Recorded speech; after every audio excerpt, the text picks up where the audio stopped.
Hi listeners, it's Kat here from Aghast. I just wanted to take a quick minute outside of the show to let you know about empowerment coaching. I know this is probably confusing a lot of people right now. Outside of telling you about true crime, I work as a life coach, helping others achieve their goals, break down barriers, eliminate limiting beliefs, or anything else a person may need guidance to achieve their most authentic life. The world has been upside down since 2020, and I know a lot of us may be lost, confused, or unsure as to what we want and how to get there. If you think speaking with a life coach may help you, please feel free to contact me at alteregowellness@outlook.com or at alteregowell on Instagram. Okay, now back to our show.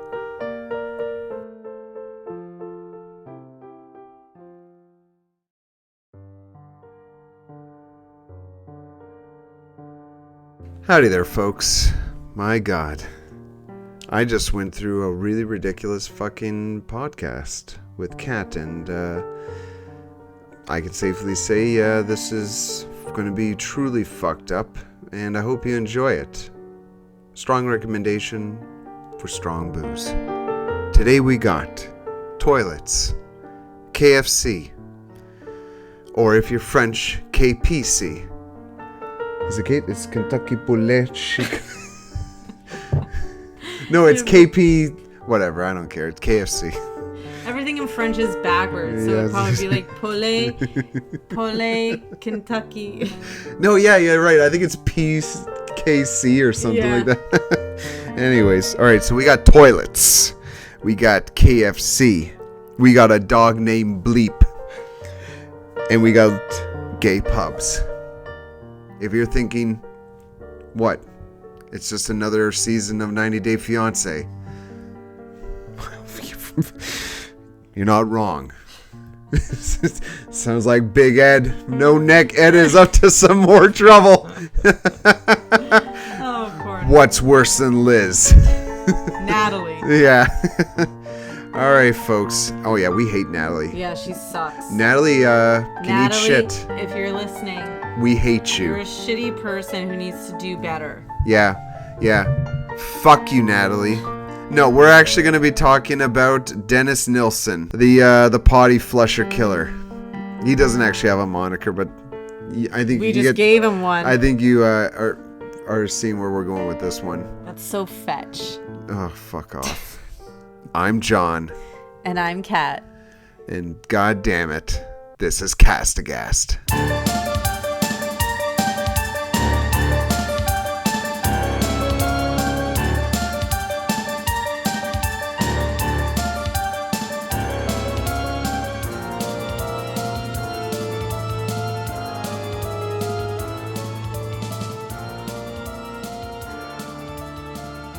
Hola, everyone. Hello, everyone. Welcome.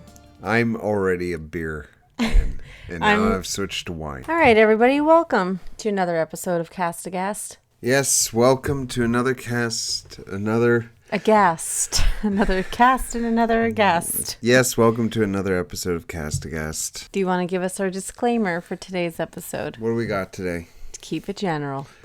Hey, folks. Here at Aghast, in order to get through the depression of true crime, we keep things light by insulting the criminals and their families and anyone else who makes the entire crime fucking horrible and easy for the criminal to get away with it. We hate those people. So if you don't like that sort of thing, then I'm sure there's other podcasts for you. For the rest of you who have personalities and can handle a little bit of fun with your true crime, welcome. Have a beer or 6 with me and Kat, and let's get right into the murder and the mayhem. All right. Beautiful. Thank you for that eloquent. Thank you very much. Thank you. Okay, today we are talking about Dennis Nilsen. Dennis Nilsen was born November 23rd, 1945 in Fraserburgh, Scotland, to parents Elizabeth White and Olaf Moxheim, who adopted the surname Nilsen. Yeah, that's a real Scottish name. He was the second of 3 children. Dennis's father was a Norwegian soldier who traveled to Scotland where he met Elizabeth. He courted her briefly before marrying in May of 1942 and moved into Elizabeth's parents' house. Unfortunately, their marriage was never great from the start.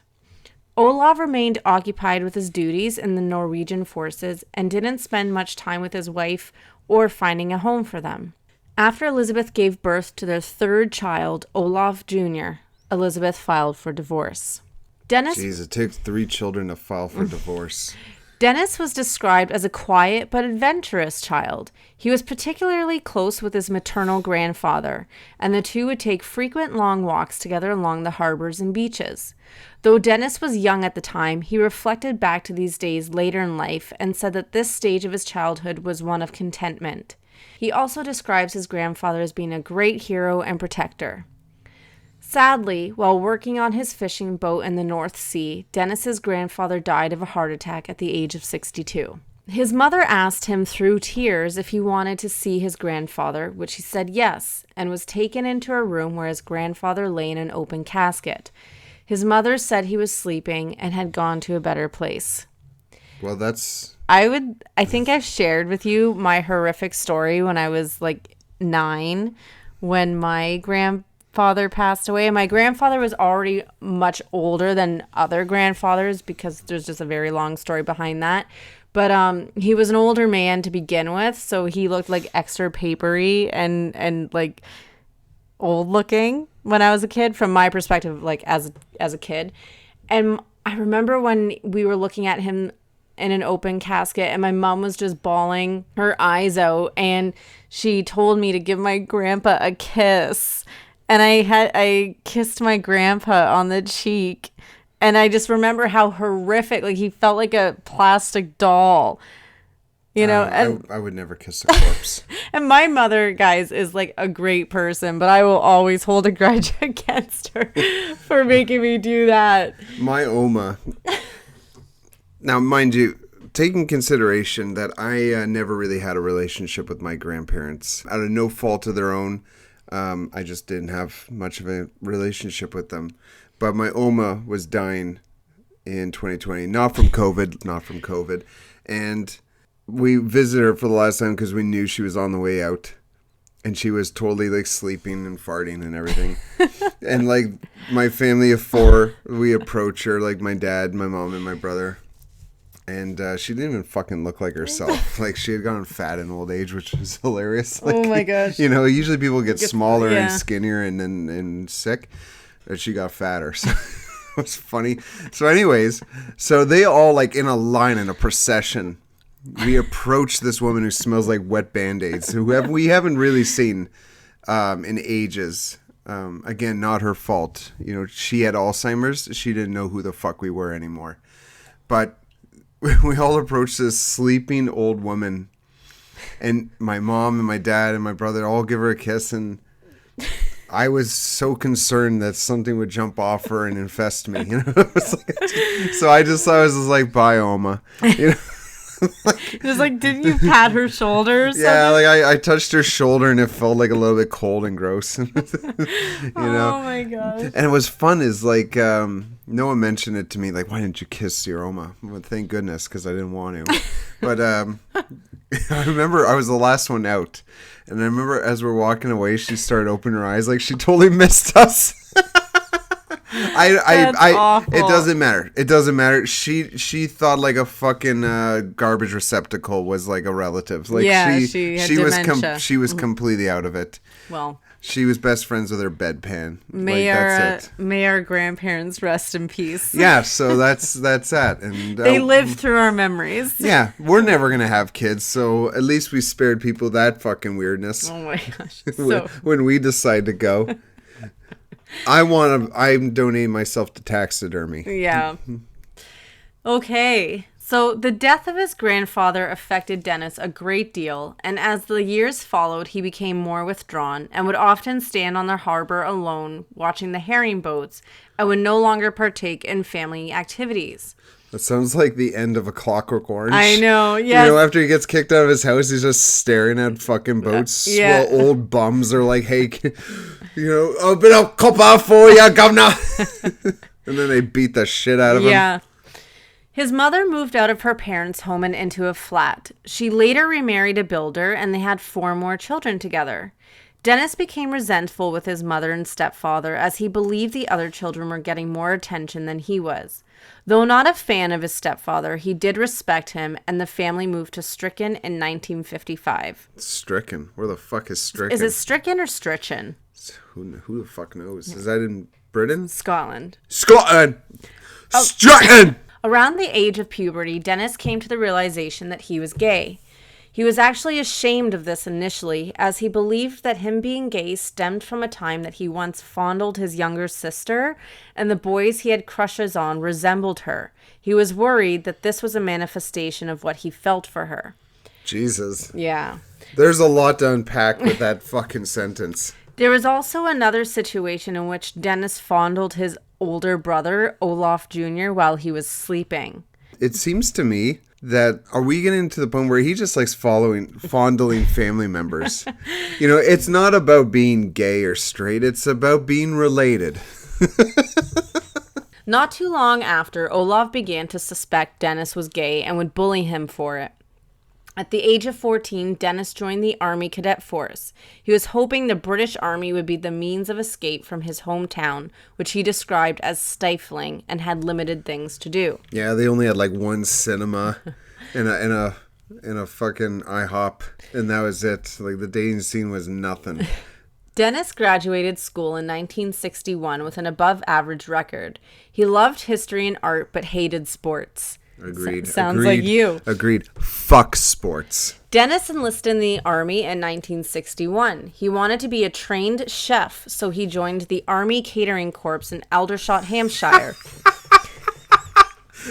Oh my god, there's such a thing as the Army Catering Corps. Yeah. They like run into the field of battle with like chairs and fucking tables. Forks and knives. Where's our tablecloth, man? I'm coming, sir! And he just whips out a tablecloth under gunfire. Quickly, where's the salt and pepper? He looks back on this time as one of the happiest times of his life. Yeah, it would be. He even took part in a parade that was attended by the Queen and Lord Montgomery of Alamein. Oh my god. Lord Montgomery of Alamein! While in the army, Dennis kept his sexuality hidden and would bathe alone in his room rather than shower with the fellow inmates. Isn't it, though, socially appropriate to keep your sexuality hidden? Like, you don't go walking around with hard-ons and wet pussies. This is true. You know? He was worried he would develop an erection in their presence. So that's why he wanted to keep it hidden. You know what, though? That's a great way to avoid sitting next to people on the bus. Fast forward to 1967, Dennis was deployed to the state of Aden and served as a cook to the Al-Mansoura prison. This was a far more dangerous post. Dennis had later said that his regime lost several men by ambushes on the way back to army barracks. Shit. Dennis himself was kidnapped by an Arab taxi driver who beat him unconscious and put him in the trunk of his car. When being dragged back out of the taxi trunk, Dennis had wielded a jack handle and began beating the taxi driver unconscious. Nice. And then locked him in the trunk of his own cab. Oh, the tables have turned, motherfucker. While stationed in Aden, Dennis developed sexual fantasies for unresistant or deceased partners. In 1969... What? In 1969... You know, the most unresistant partners is the usually deceased. the deceased. In 1969, Dennis had his first sexual experience with a female, a sex worker, while in West Berlin. He bragged to his fellow coworkers, but had later claimed that he found it, quote, underrated and depressing, end quote. In 1972, Dennis concluded his 11-year military service. He ended with a corporal ranking. In 1973, Dennis decided to join the Metropolitan Police. He moved to London to begin training. While in London, he became lonely and started drinking alone at night. He would frequent gay pubs and have casual hookups with men. He later said he found these encounters soul-destroying because the partners were only lending him their bodies. Jesus, it sounds like he's living now. Like, this is how people live now. He ended up resigning from the police and began working as a security guard through 1973 and 74. In 1975, he became a civil servant where he would find work for laborers. In 1979, he was promoted to executive office and was transferred to Kentish Town. Now that we have the backstory of Dennis Nilsen, let's get to why he is featured today. In December of 1978, Dennis met 14-year-old Stephen Holmes at the Cricklewood Arms pub. That's a tongue twister. Cricklewood Arms pub. Stephen was trying to purchase alcohol but had no luck. Dennis had already been drinking alone all day when he had encountered Stephen. With the promise of drinking together, Stephen accepted Dennis's invitation to come over to his house. Dennis at this time thought Stephen was around 17 years old. The two drank heavily together and ended up passing out.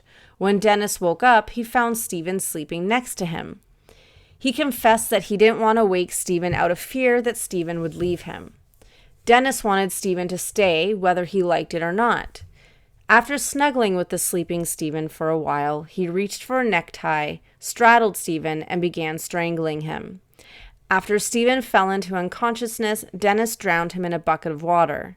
He then bathed Stephen, who is now deceased, and placed him on his bed. He laid there, caressing him and pleasuring himself over the body. Oh my God, what the fuck? He then stored the body beneath his floorboards. 8 months later, in August of 79, he built a pyre in the garden around his apartment and burned the body of Stephen Holmes. This is fucked. In October of 1979, Dennis met student Andrew Ho in a pub. Dennis invited Andrew over with the promise of sex. Dennis tried to strangle Andrew Ho, but he managed to get away and flee from the apartment. Dennis was questioned for the incident, but Andrew Ho never pressed charges. That was a bad decision. Can you just think, like, as you'll see, how many lives would have been saved if he had pressed charges. Just 2 short months after the Andrew Ho incident, so 2 months later, on December 3rd of 1979, Dennis met 23-year-old Canadian student Kenneth Ockenden, who is currently touring England and visiting relatives. The pair drank together at a pub, and Dennis offered to show Kenneth some London sights. He also invited Kenneth over to his place for some drinks and food, which Kenneth accepted. After stopping off at a liquor store for whiskey, beer, and rum, they headed back to Dennis's. Dennis ended up strangling Kenneth with the cord from a set of headphones. He dragged Kenneth across his apartment floor by this cord wrapped around his neck. Jesus. After killing Kenneth, he poured himself a glass of rum and listened to the music with the same headphones he just used to murder Kenneth. The next day, Dennis bought a Polaroid camera and took photos of Kenneth's body in provocative positions. He then laid Kenneth's body above him in a spread eagle position while he watched TV for hours. Oh my God, that's fucked. He later wrapped Kenneth's body in plastic and put him beneath the floorboards. Over the next 2 weeks, Dennis would take Kenneth's body out and would position it beside him in his armchair while he drank and watched TV. I mean, no disrespect to Kenneth and his family when I say this, but just hearing this made me think of that really creepy Daisy YouTube channel that we saw, where there was that hopefully mannequin wrapped up in plastic. Yeah. Do you remember that? That was weird. Tread carefully if you guys check out the Daisy YouTube channel. It is the creepiest fucking thing that has to live on YouTube. Fucked up. It's like, I hope to God it's a mannequin, but it looks like a body that's wrapped up in a body bag with duct tape, and just this creepy, I'm assuming, man, just like the channels are, the videos are titled like Daisy Comes Home and Daisy Gets Comfortable, and it's just this creepy mannequin, I'm hoping, in these positions. It's so fucking creepy. In May of 1980, 16-year-old Martin Duffy was hitchhiking to London without his parents knowing after he was questioned by police for evading his train ticket fare. So he was heading back home, but by hitchhiking because he never purchased a train ticket. For 4 days, Martin slept in the railway station. Dennis, just arriving back from a union conference, encountered Martin at the station and offered him a meal and a place to stay for the night. After Martin fell asleep in Dennis's bed, Dennis put a ligature around his neck while also sitting on his chest. Like his first victim, Stephen, he strangled him until he fell unconscious, then drowned him in the kitchen sink. Jesus fucking Christ, this is crazy. He bathed the body, then set it up in various positions around his apartment. First a kitchen chair, then his bed. He would kiss the corpse and pleasure himself while sitting on the stomach of Martin. Oh my God. This is such a fucked up Wait. God, what the I fuck know. is wrong with this asswipe? After 2 days of having him stored in a cupboard, Dennis... What? Stored in a cupboard?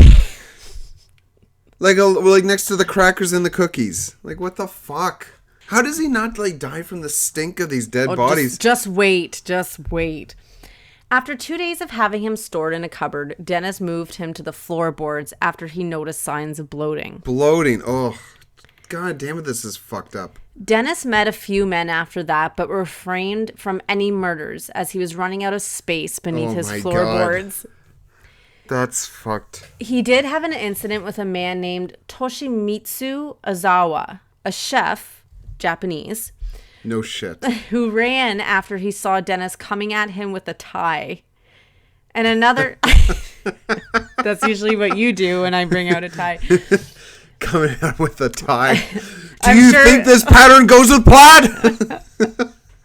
And another incident with a Paul Nobbs. While being with Dennis, Paul had passed out, but had woken up to Dennis strangling him and trying to drown him. Paul survived, but didn't have memory of the incident.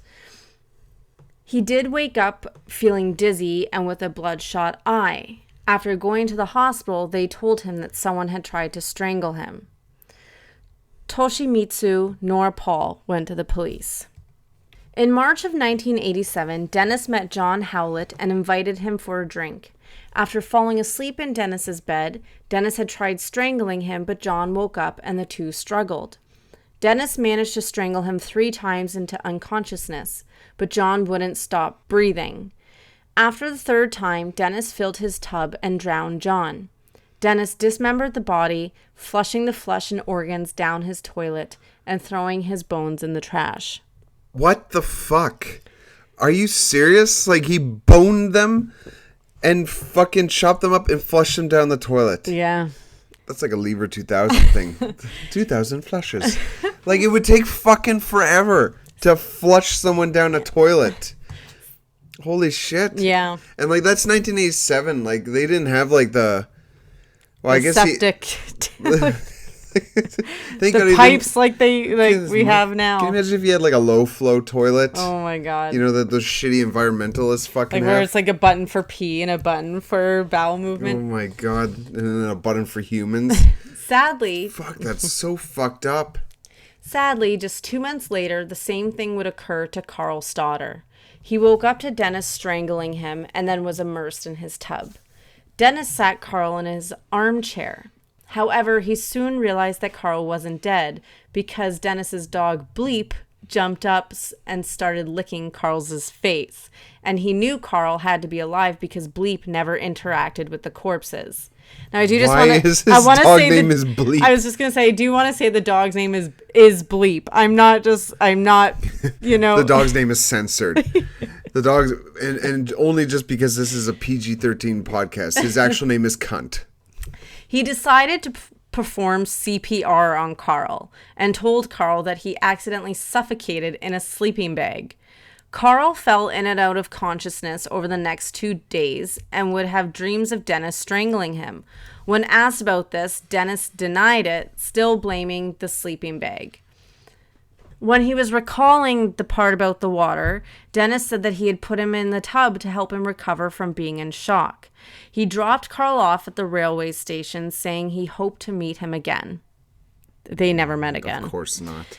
After being promoted to executive director in 1982, Dennis met Graham Allen. He was trying to hail a cab, and Dennis had invited him to a meal at the Cranley Gardens, which is his apartment.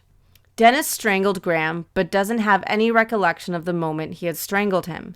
He kept Graham in his bathtub for 3 days before he started dissecting and dismembering the body.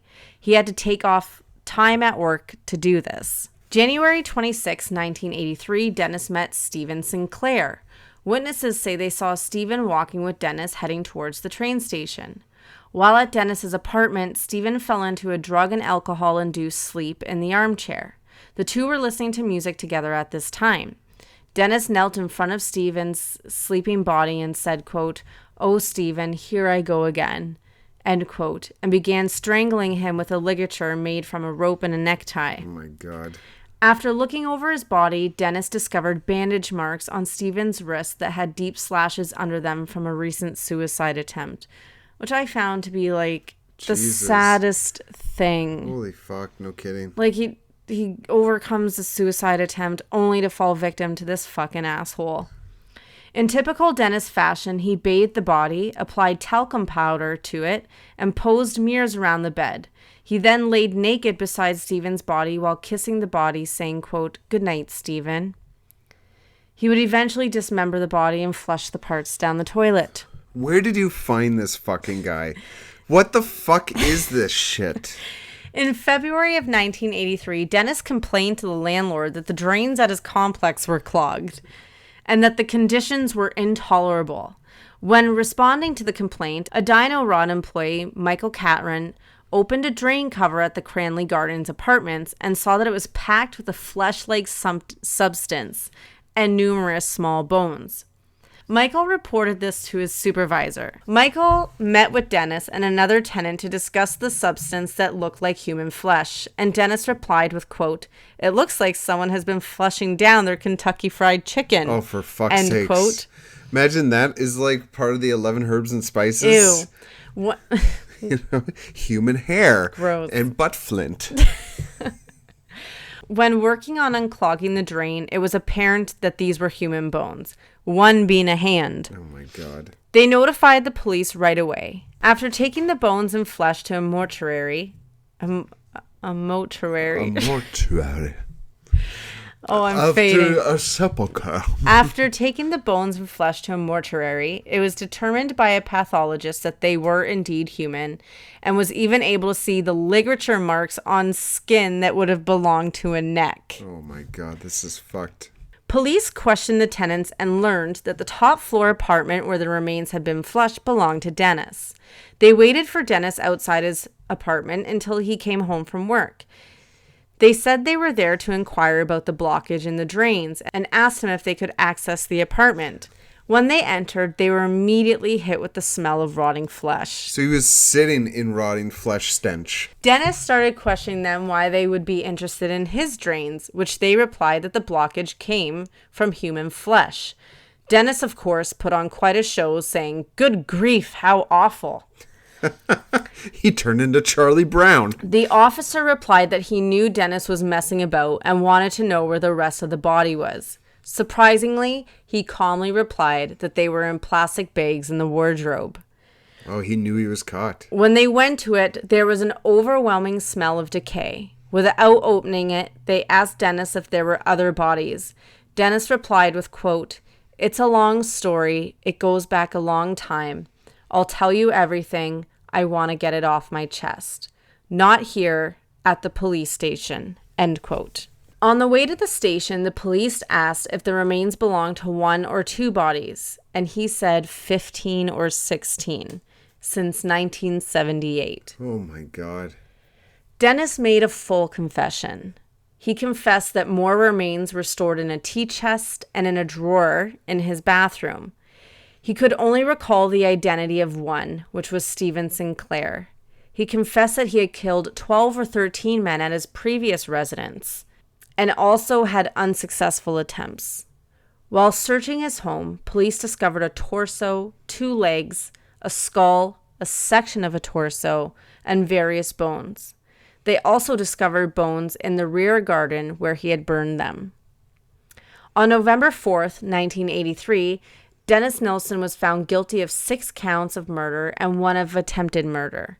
He was sentenced to life imprisonment with a minimum of 25 years imprisonment. Oh, nice. He never exercised his appeal rights. In December of 1983, Dennis was attacked in prison and was slashed with a razor blade in the face and chest. He required 89 stitches. Please tell me that the criminal who did this was knighted. Well done, sir. 89. Dennis's first victim, 14-year-old Stephen Holmes, was not identified until 2006, and at least 4 others remain unidentified. Holy fuck. That's fucking disturbing. On May 10th, 2018, Dennis was taken to the hospital complaining of stomach pains. He had suffered an abdominal aortic aneurysm. He had surgery but developed a blood clot and passed away on May 12th. And that wraps up our story on Dennis Nilsen. That's all I have to say about that. Forrest Gump. Now, I did put here our good dog Bleep. Poor Bleep. He does look like a bleep. Like, poor thing, having to live with that asshole and see the things he saw. The poor dog. That is Dennis Nilsen. He looks like fucking... Just wait until you see. So, David Tennant played him. Oh my god! They're the same guy! Are they not Holy shit. Twins? Wow. It is unreal. That's very close. Yeah. So, Holy I had fuck. to include David Tennant playing Dennis Nilsen. And what did he play him in? I want... Wasn't Doctor Who. No. I almost want to say it was Mindhunter. Oh no, it was in a mini-series, Devil in the Details. I like David Tennant. So, that is Dennis Nilsen. What'd you think? I hate him. Can you imagine just like being the poor plumbers?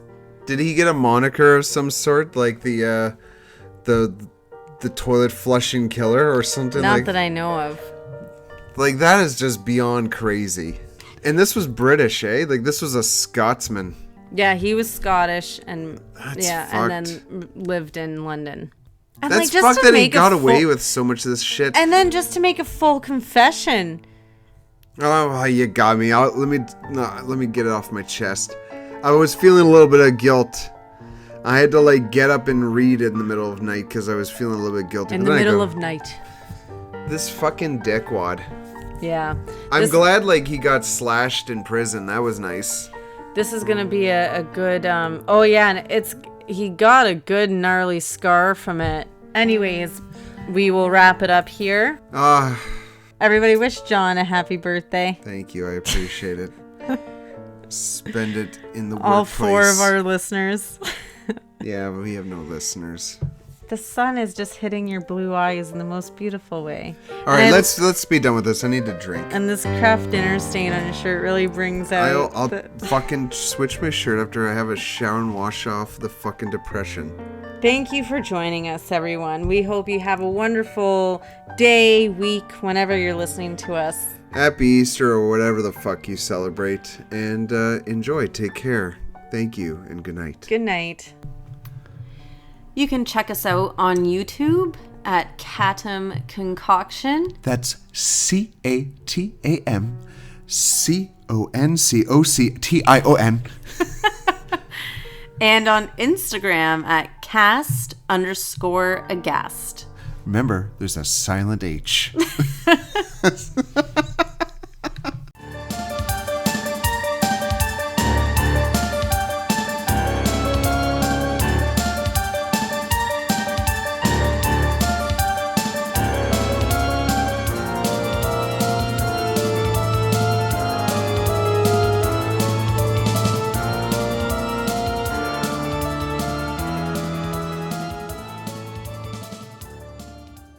Dennis Nilsen was born November 23rd, 1945 in Fraserburgh.